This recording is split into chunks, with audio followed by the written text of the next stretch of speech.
back with another episode of our humble podcast. Welcome, you guys. Thanks for tuning in. I am your host, GT. I have with me the most amazing host / co-host, Christina. How you doing? Good, thank you. Yeah. How are you feeling today, not being like the main person doing the interviewing? Good, now I can just sit back, drink my coffee. Just sit let back. Me talk, pipe in here and there. Gotcha. Yeah, all the pressure's not on you anymore. Hopefully you guys have been enjoying these interviews. We have been sharing stories of some of the people who we do a lot of good work with. The One Kingdom Collective is a group of Christian creatives, and we collaborate on several different events, have been for several years now. Our guest today is one of, let's say like a founding member. Tim's been with us since the beginning, 2017. Wow. Yeah, it's been a minute, man.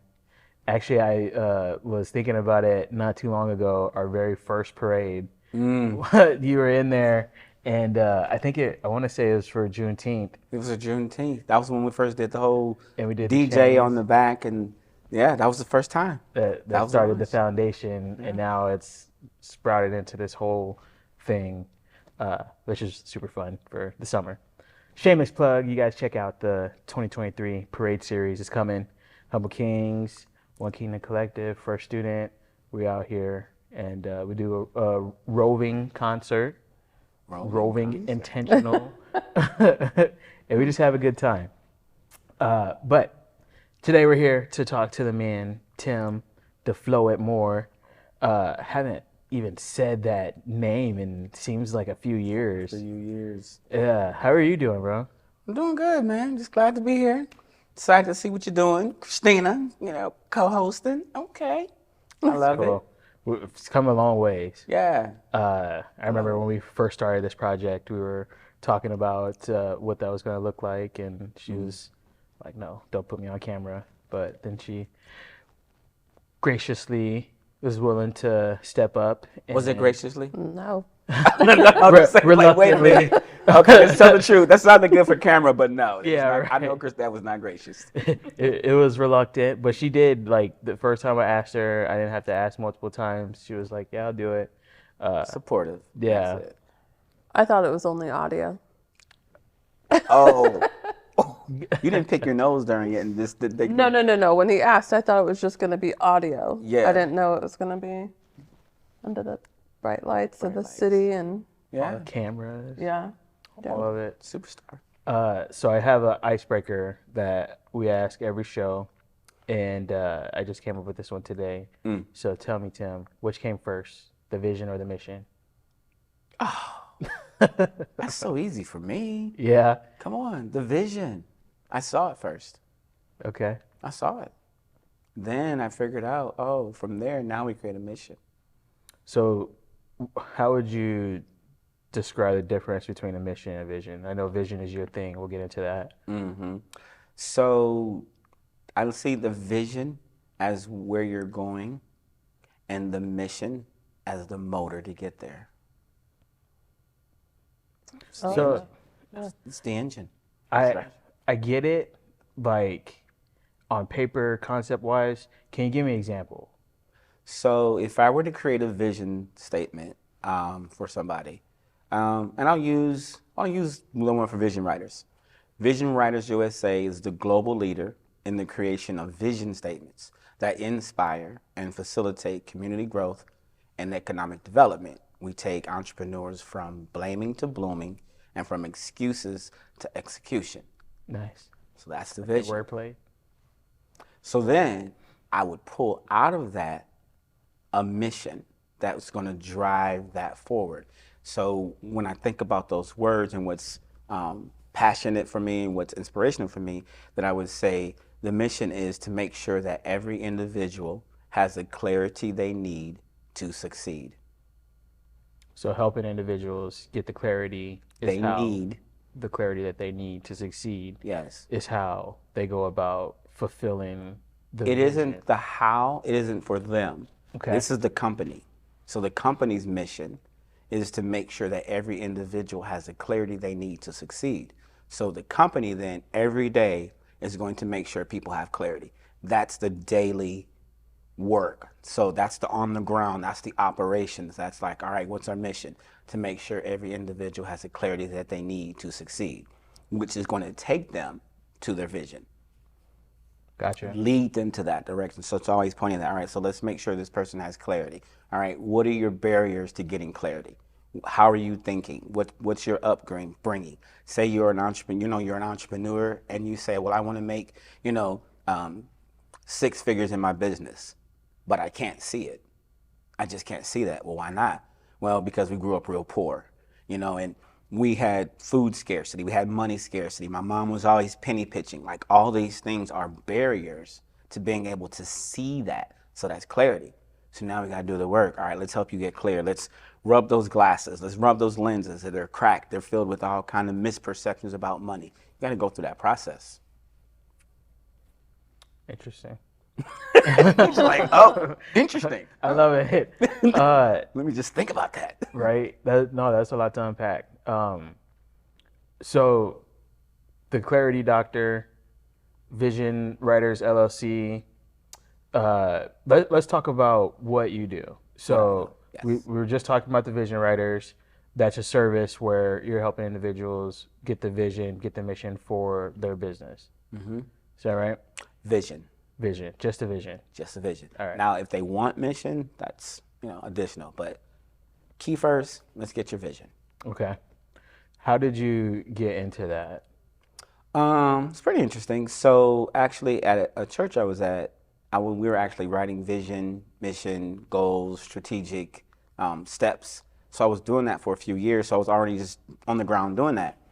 But then it actually turned into a business when my dad died. So I'm looking at him at his casket crying. And I'm like, why am I crying? This dude, I barely even knew him. And so I realized I was crying because I didn't have anybody to blame anymore. Wow. Because he's in the casket. Wow. So all these years, it's your fault. It's your fault. You weren't here. You weren't here to raise me, make me be a man. So then it's like, oh, I can't blame him. So I felt a sense of like, dang, all these years you wasted that time blaming him when you could have been taking care of what you were supposed to take care of. So I let him go, release it. It's like, okay, you did the best you can do. And then I kept hearing, write the vision, make it plain so that when you read it, you can run or that you can execute.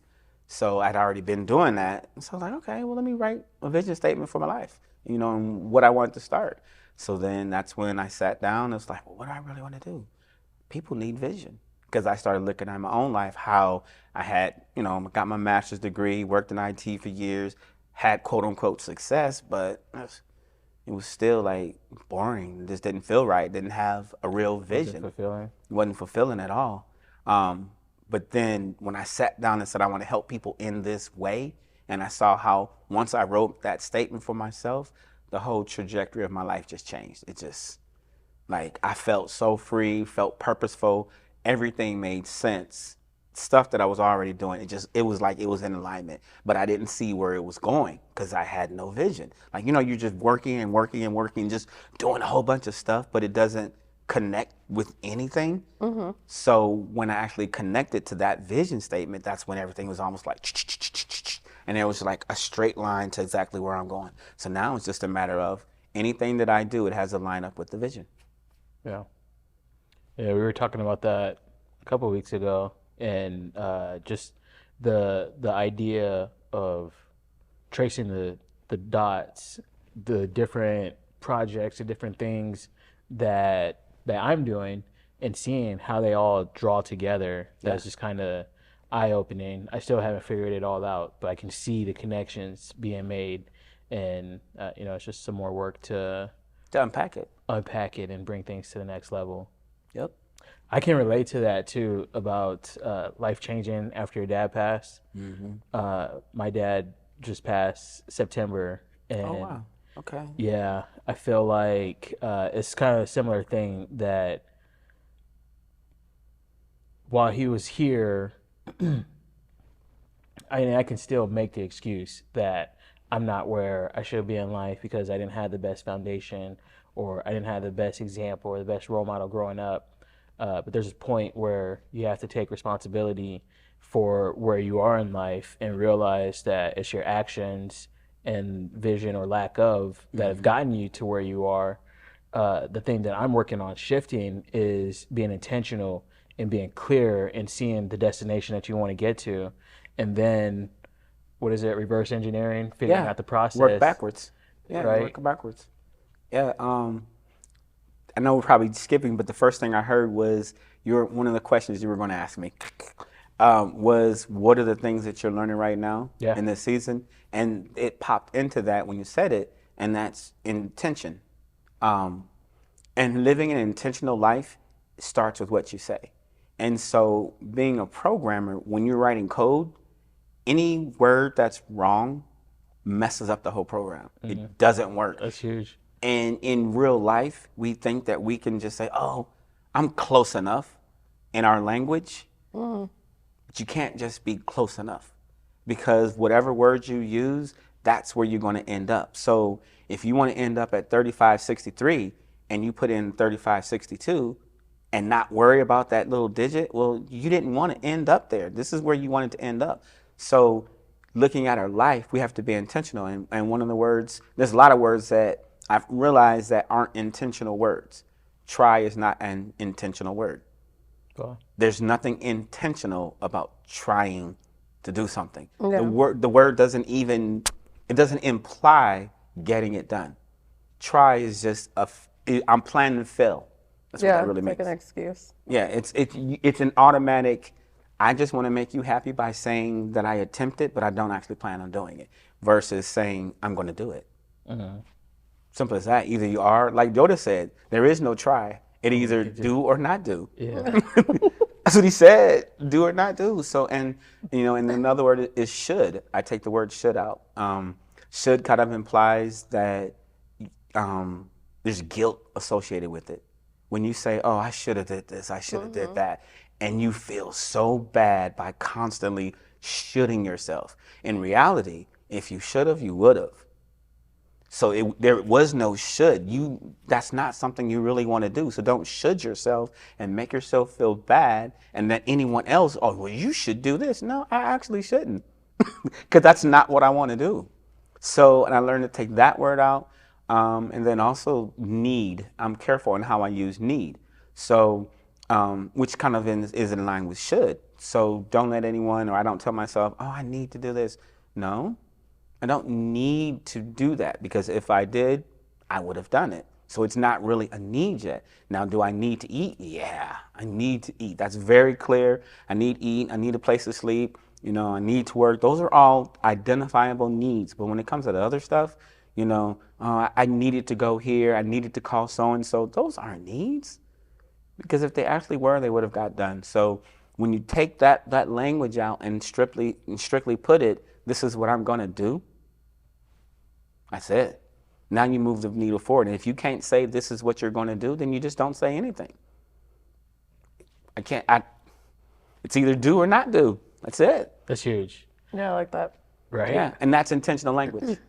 I love it. We did jump ahead in not getting your backstory. And I do want to do that, but I also want to, while we're on this topic, talk about something that is, I say affirmations with my kids at night before going to bed. It wasn't until like 2 weeks ago that I had like a good tangible example to show them of why we do our affirmations. So we went to Creative Mornings a couple weeks ago, and I don't remember the brother's name. He's a dancer that has done some amazing work, and he was giving a presentation, and he was talking about a piece that he recently recorded of him dancing through movements of a seed, and the seed being nourished and being watered, and then the growth of the seed and how the roots grow, and how we tend to see growth as something that is linear, that is straightforward or upwards, but growth can be backwards or even down, because roots grow in every which direction, right? Even the negative things that we experience in life are opportunity for growth. But all that to say, the affirmations are words that we're speaking, seeds that we're speaking into our lives. You talk about like positive self-talk, negative self-talk, and like the impact of those Yeah. in our perspective, in our mindset, in our vision. What's your perspective on that? That's a lot. Oh, that's a lot. That's a lot. I know. Which part? Which one? Give me one. There's too many things. Well, I definitely know that you can grow in all different type of directions if I want to jump there. But I think growth really has to do with having a destination, back to vision. So I don't know if I can say you grow backwards. I don't know if I consider that growth. Now you can change. Like there's always change. So is change growth? Well, I don't know. It depends on what your intention is. So if I'm trying to go, in a particular direction and I go the opposite way, I don't know if that's growth because I'm not heading in the direction that I planned.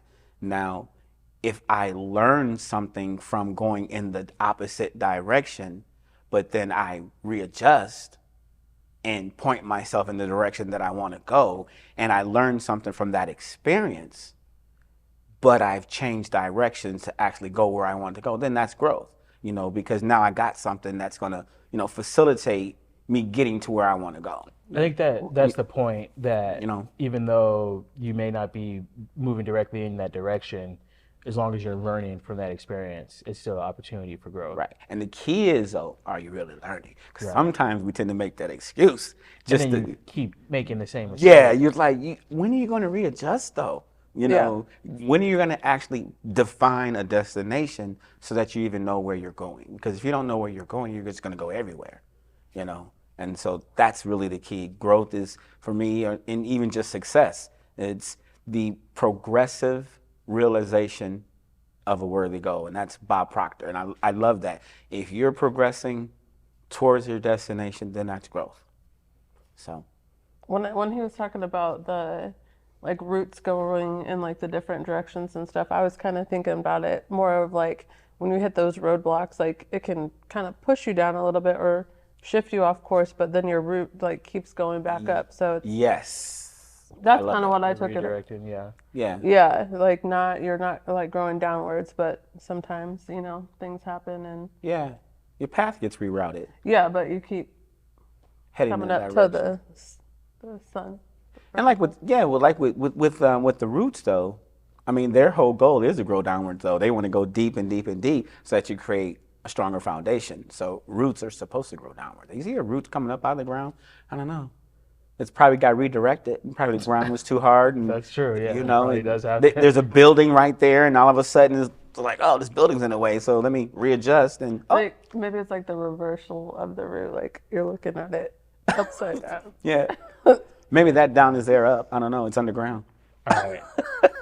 To take a pivot and redirect this conversation, let's go back to one thing I want to talk about is the Floet. So we have Good Vibes starting back up May 26th. By the airing of this, I don't have my calendar in front of me. I need to see the dates. I think we have like a whole week after this airs before Good Vibes. And both of your episodes, I believe, should air. I'll check in the break before Good Vibes. Good vibes. Yeah. Anything you want to tell the people about your set for Good Vibes? Come check Spoiler. it out. So I definitely love writing and being vulnerable. That is therapy for me. So yeah, come ready to hear some real stuff. I love it. Yeah, transparency. I could say some of my like most challenging thoughts have come from like listening to stuff you're talking through on stage. Yeah. And it's like, dang, like is he talking to me? Is he talking about me? You like look like, is he looking at me or is Right. he just like looking by me? Yeah, right. Who's he looking at? It's kind of like when you're at church and you're like, Right, exactly. Right. me? Tagging, like, did you tell him? Right. So going back into the poetry, and your set is gonna be poetry, is that right? You're Yep. gonna do some other stuff? Maybe some hip hop? You know, it occurred to me, but we'll see. We'll see what flows. Yeah, we'll see what flows. All right. We'll see what happens. When I met you though was I can't even think of what it was called. Midwest Poetry Vibe. Midwest Poetry Vibe. Reggie Clark. Shout out DJ Reg. Shout out to DJ Reg. Man, that dude does some great work, Yeah. and he's been putting on for the community for Long a time. long time. Yeah. Making meaningful connections. Mm-hmm. Back in 2017, Mm-hmm. it might have even been 2016 because I'm not sure if we were doing the workshops when we met. I want to say 17. I felt like 17. Yeah, because it was definitely 17. I think that was the year I started getting a divorce. Ooh. Oh, jeez. Ooh. Which is why I started writing. Me too. Yeah, it's like, me too. Yeah, that's what we boys. Some of my Trauma bonded, man. You powerful, too? for real, right? So my most powerful writing came out of that. Uh-huh. So your poetry, what you asked the question to me, and you said it a lot more gracefully than I'm going to say it. But like, where do you get the inspiration for your writing? To me, that's so easy. Life hands you everything. Yeah. It's all material, so nothing's off limits. You know, being in love, falling out of love, financial difficulties, being broke, being poor. You know, all of it is stuff that I pull from to write about. And then just go from there, because like I said, it's transparency. My story is somebody else's story too. So I think if you share it and let them know that, you know, your journey and you're overcoming, working through it, kind of gives them inspiration. So that's why I'm like, all right, let's just talk about me. It's like the powerful thing about art is being true to your experience allows for other people who have also experienced that to relate Yeah. to your perspective and your experiences. That's good. So how did you get started writing? Is that a recent thing or? Really, that's what it was. So like when we met, literally it was, I always heard words coming, and I would always just kind of, what is that? You know, kind of ignore it. I would never write it down. And then one day I decided, you know what, it was Black History Month. Let me just go ahead and write this. And so I just started writing, and I was like, it's pretty good. And then I heard about Midwest Poetry Vibe, and I was like, Let me pull up. let me just pull up. Let me just jump. Nervous and all. Hello? But, is anybody in here? Is this thing on? Yeah, is this thing on? Exactly. So not until adulthood though, like you didn't. Never. Not until adulthood. Literally that 2017. Never wrote poem. And I remember I always wanted to write poetry.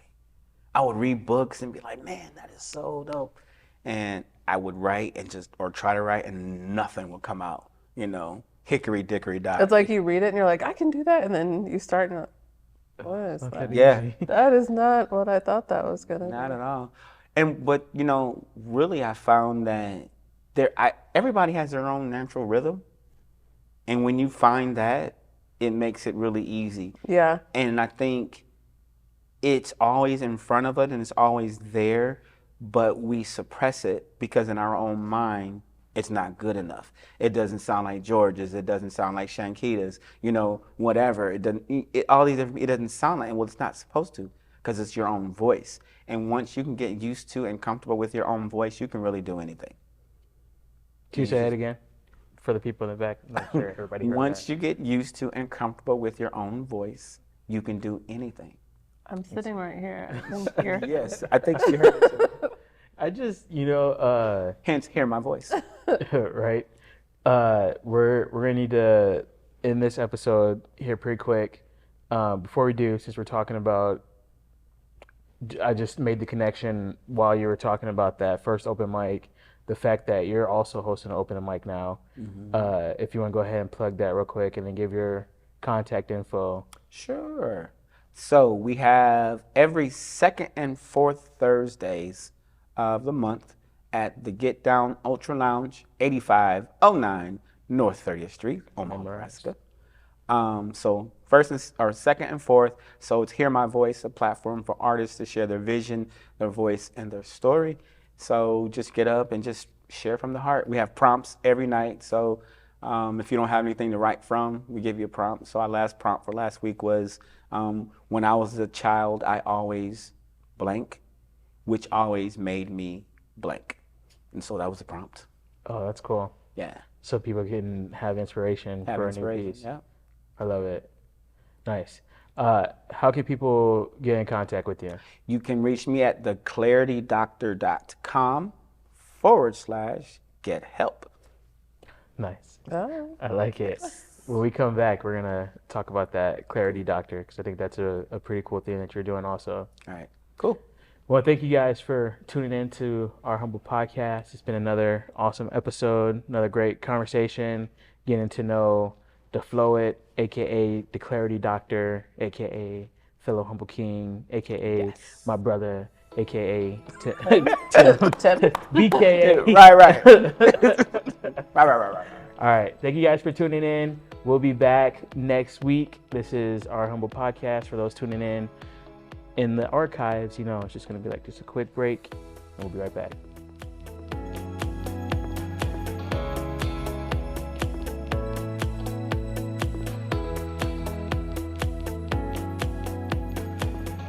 We're back. This is another episode of our humble podcast. I'm your host, GT.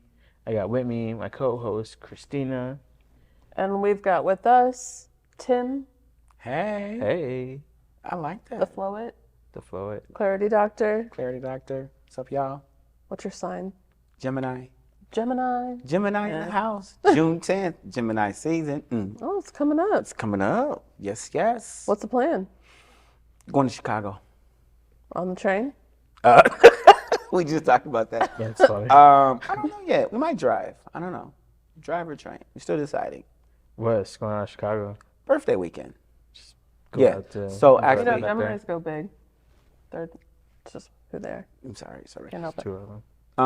Well, actually, Takara is doing someone's, she's a publisher. Shout out to Takara, Voss Shout out to Publishing. Takara. So she's doing, one of her clients is doing her book launch. Oh, nice. Sweet. So combining, she wanted to make sure her publisher was there. So she's going there for her book signing. Just saying weekend is my birthday. So line it up. Double down. Double down. That sounds dope.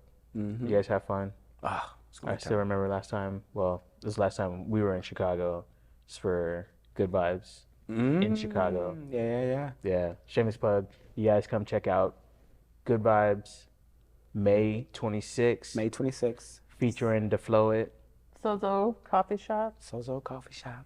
6:30 6:30. to 9:30 p.m. Yes. Or whenever we're done. Okay.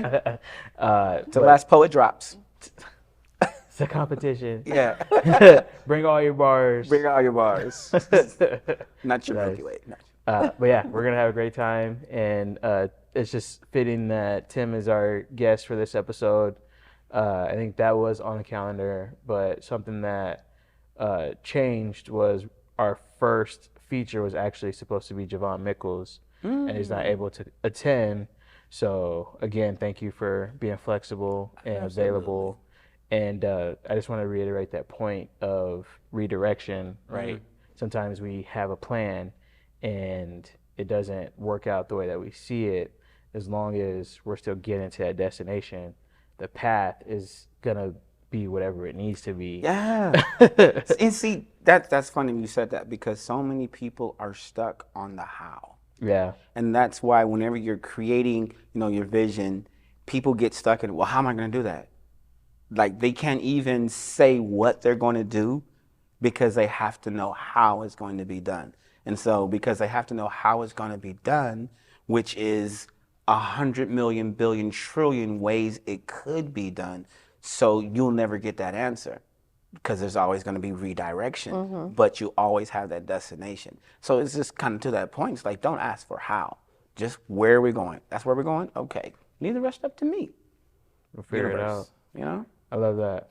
Redirect. Just always know. I was talking to somebody else and just kind of, and this was really good for me. Just came out of, just was a drop. It was follow your heart, because your heart is the sail and your mind is the rudder. So your heart always knows exactly where you want to go, and if you follow it, it's full of air, it's full of energy, it's full of purpose, it's full of inspiration. But the mind always wants to control it, and it's always wants to be in charge and reason your way out of it, and that doesn't make sense, and that's stupid. But your heart is like, oh, I don't care. This is where we need to go. And so let your heart be the sail and just feel it. And then, sure, let your mind kind of steer a little bit, but don't let your mind be in charge. Mind don't know, doesn't have enough information.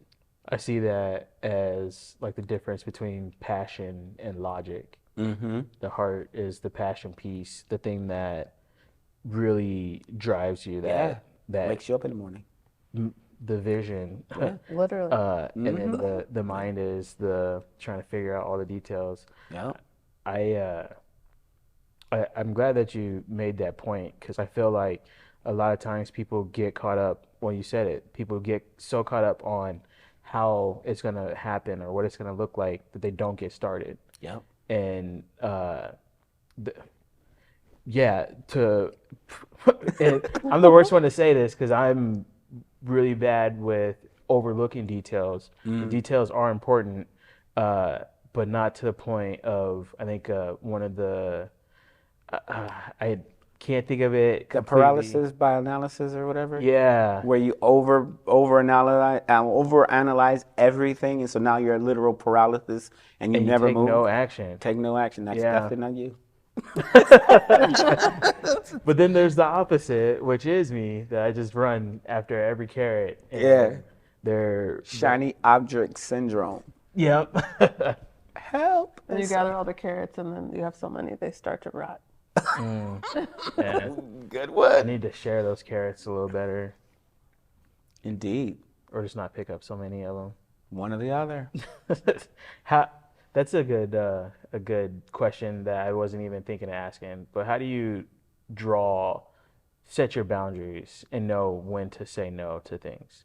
Guess, Christina. You have clarity and vision. Vision. It's so simple. and see, that's the thing. You can't just have a vision and put it in the back of your mind. And I think a lot of people do. They're like, okay, I got my vision. Now I'm going to go do what I want to do. You wrote a vision statement. Follow it. Like, that's what you're supposed to be doing. And you use your vision statement as a filter. You know, if it, like, does it line up with that vision? Does it line up with what you have written down? If it doesn't, why are you taking it on? It's like making a blueprint, but never building the house. Never building a house. Got your blueprint sitting right there, or building something totally different and being mad. Like, why are you upset with this? You got blueprints for what you really want right there, and you never looked at them. Yeah. Oh, Where's yeah. the basement? We didn't build it. Was it in the plans? No, it was in the plans. was You in the- didn't build the basement. Yeah. And you're mad, but it was in the plans. You created new plans and did that. And then you created more new plans and more new plans and more new plans and followed all those other plans and not the plan. That's it. It's a good word. You know, I trust the vision. I believe in it. So the clarity doctor, we kind of started talking about that towards the end of the last segment. Yes. What is that? What are you doing with that? So that's really the speaking and coaching and, you know, the personal branding, so to speak, because no one cares about your business really, but they care about you. So that's that personality, that one-on-one, you know, like you can post all day about, you know, your business and all this stuff, but then if you say something about you and your brand and your personality, now you got people liking and loving and sharing and having discussions, because that's what people want. They want to get to know a person. So when you personal brand, that really helps kind of move things along, and then they're like, oh, kind of like that, the clarity doctor. Oh, you want to help every person have the clarity that they need so they succeed? Oh, okay. Well, tell me more. Oh, Vision Writers USA. Okay, cool, yeah. So that's kind of how it works. If you don't have like that personal piece, you're just like a salesperson. You're like a salesperson. Yeah. People hate salespeople. For sure. Knocking on your door to give you a vacuum, and you're like, you know? Or a security system. Security system. Like, knock, knock, knock. Who is it? Kirby Vacuum. Who is it? Clarity Doctor. Oh, Clarity Doctors. You know, the Vacuum King. Oh, the Vacuum King. Personal branding. Like, I'd answer the door for the Vacuum King. Yeah. That sounds hot. I see. Okay. You know, but if Yeah. you told me, yeah, I'm Kirby Vacuum Cleaner, no. But the Vacuum King. See, for anybody who's listening, you just got to plug. Start a business called the Vacuum King. That's right, thevacuumking.com. You guys are silly. Business ideas dropping. Dropping, boom, boom. Like a mic. Yes, sir. Wow. I was going to say something else, but will they edit it like a turd? No.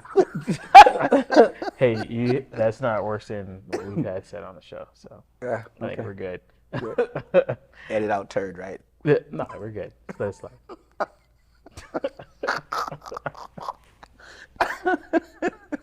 Dang it, I lost my whole train of thought. The turd got you, huh? Oh, jeez. I know, help us. All right. So, unpacked a little bit of who you are. There's still some parts of you that we haven't talked on. Dad, right? How does that shape like who you are? You know, compassion. You know, you got to be compassionate, patient, gentle, stern, leader. Like, you got to lead kids. So all that comes into play. Definitely having kids makes you think twice. You know, about going hard on somebody and just being judgmental and just always being a teacher. Because you got kids, you got to teach them. They just don't get it. It's like adults. Sometimes we just don't get it. Yeah, so it helps. For sure. Indeed. Yeah. So I noticed your socks, but I don't really want to point them out too much, you know, because they need to be blurred. They a need to little be bit, blurred. but Oh, they are loud, huh? They are, but do they say Grandpa? Yes. What? I did not know that. Me neither. I know. So shout out to my daughter, Trevon Marshall. Woo-hoo. So quick story. So she was born like right after high school, my high school. She never knew about me. And she did Ancestry.com, No way. found my sister, Wow. then went to my sister's Facebook page, went through there, found me as her brother, and was like, whoa. Hit me up and was like, hey, do you know so-and-so and so?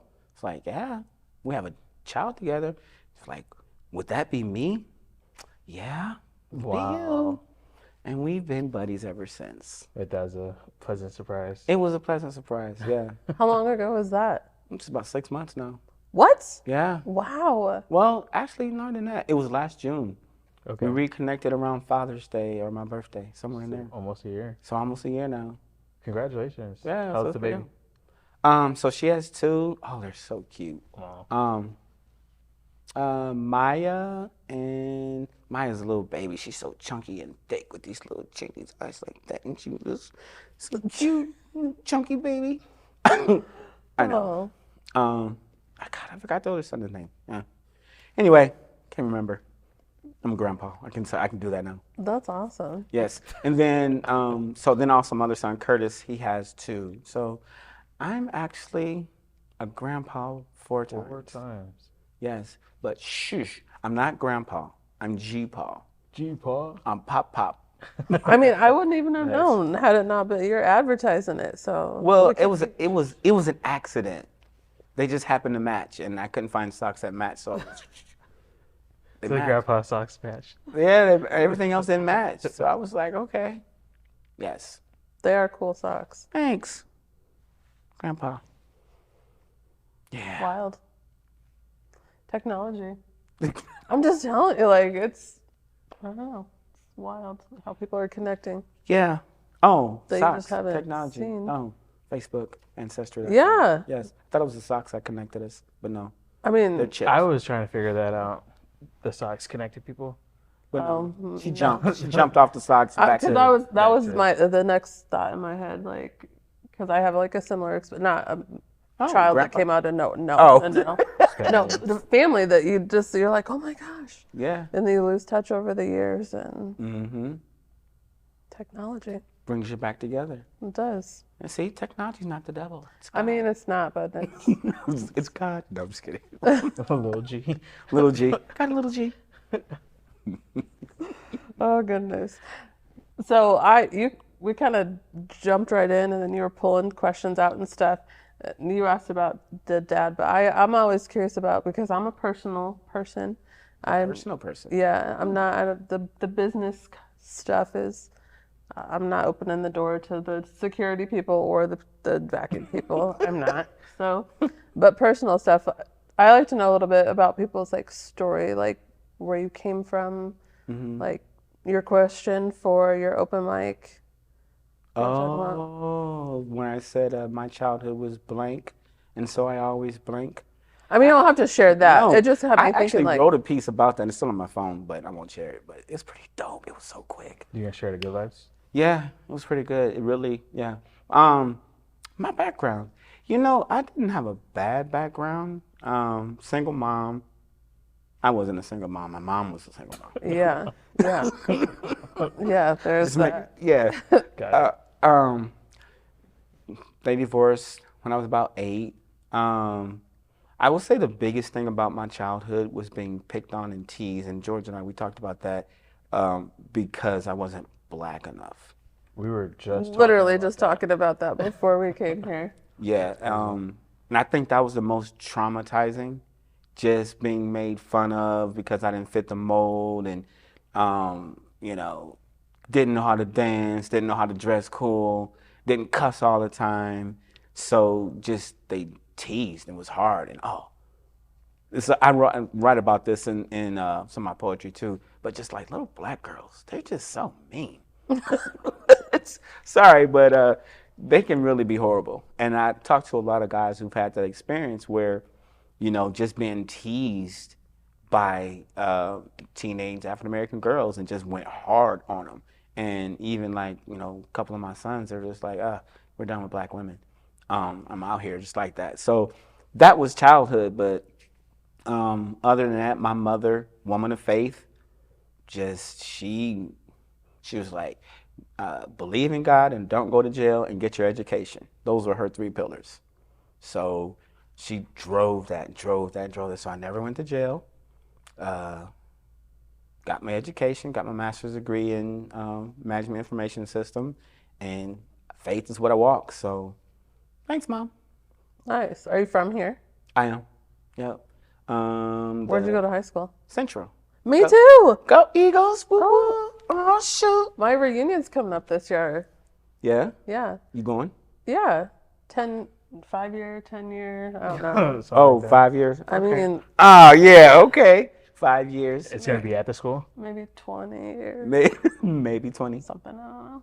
It's like it's a whole thing. Like it's a whole weekend It's crazy. situation. I mean, it's like I don't know what your graduating class was, but it's a large school. What is it? 500-600 maybe? Yeah. Yeah. So it's like party here, then you go watch the football game, and then there's school tours, and it's just like a. When is the last time you've been to Central? Seeing the inside. Very briefly last year, I needed a transcript, which blows my mind because I can't believe that I was getting a state certification for something. They And wanted then your my transcript from high school? Yes, and I had to go to the school to get it, or else you have That's to funny. request it through the mail, and I did not have time for that. And so Okay. I walked in, and it's like kind of the. Have you ever like been somewhere a lot as a kid, and then you go there as an adult, and you're like, it's like if it was like a grandma's house or something. Oh. It felt so big when you were a kid, but Yeah. then you go in there, and you're like, what? This used to intimidate me, and now it's Yeah. all small. I feel like, ugh. Yeah, I'm like, I used to trip over the doorsteps here, like what? And now I like walked in, like I'm, Owning stuff. yeah. Yeah. Adulthood is everything. yeah. Well, we got about 5 more minutes. 5 more minutes. What else do you want to talk about? What are you doing, George? Is that love? What was that? No. You were gone, and you were just like into her. I love it.